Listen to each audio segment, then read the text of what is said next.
हुज़ूर सल्लल्लाहु अलैहि वसल्लम के ज़माने में कुरान एक बुक की शेप नहीं थी, तो फिर वो उधर कैसे पढ़ते थे? हाँ, उस अरबों का जो था ना हाफजा, जो याददाश्त थी, हैं, जो मेमोरी थी उनकी, हैं, वो बड़ी तेज़ थी, हैं। सल्लम को याद को जब कुरान शरीफ नाज़िल होता था, रिवील होता था, उतरता था, हैं, उस वक्त याद हो जाता था। तो फिर सल्लम दूसरों को याद कराते थे, हैं। उसमें बहुत सारे लोग थे जिनको याद हो जाता था, कुछ ऐसे भी थे जिनको नहीं याद होता था। एक दफ़ा एक साहबी ने सल्लम के पास शिकायत की कि मुझे कुरान शरीफ इस तरह याद नहीं होता कि मैं कर सकूं। आपने उसके सीने पे हाथ रख के दुआ दी, हैं, और फिर कुरान शरीफ भी याद होने लग गया और बहुत सारी बातें भी याद होने लग गई जो दीन की बातें आप सिखाते थे। तो उसके बाद फिर जब देखा कि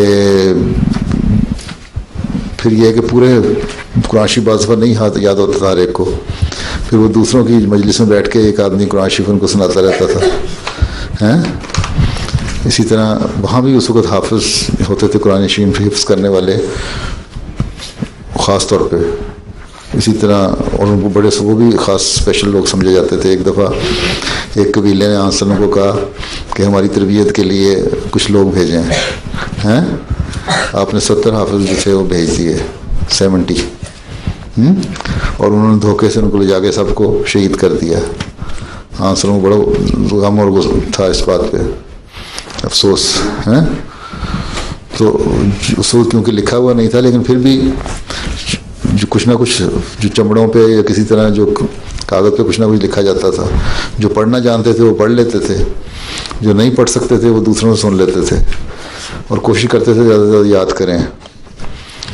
तो फिर आहिस्ता आहिस्ता कुरान शरीफ तो नाज़िल होना शुरू हुआ ना जब हज़रत सल्लल्लाहु अलैहि वसल्लम मक्के में थे। 13 साल मक्के में रहे, फिर मदीना में हिजरत करके आ गए, फिर 10 साल वहाँ रहे, तो आपकी वफ़ात तक कुरान शरीफ नाज़िल होता रहा। और रमज़ान में हज़रत जिब्राईल अलैहिस्सलाम जब जितना कुरान शरीफ हर साल जो उतरता था ना, वो सल्लम से उसकी रिवीजन कराया करते थे, हैं। और आखिरी साल जिस साल हज़रत सल्लम की वफ़ात हुई है, उस रमज़ान में 2 दफ़ा उन्होंने पढ़ाया कुरान शरीफ।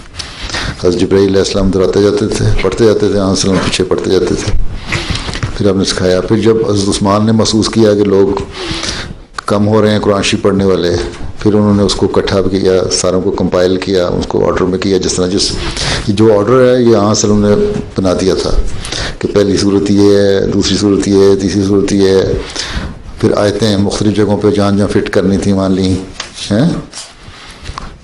तो ये सारी एक लिहाज से तरतीब जो थी कर दी थी। फिर उसको इकट्ठा करके जमा किया और उस्मान ने, और फिर लिखवाया, बुक शेप में किया, ठीक।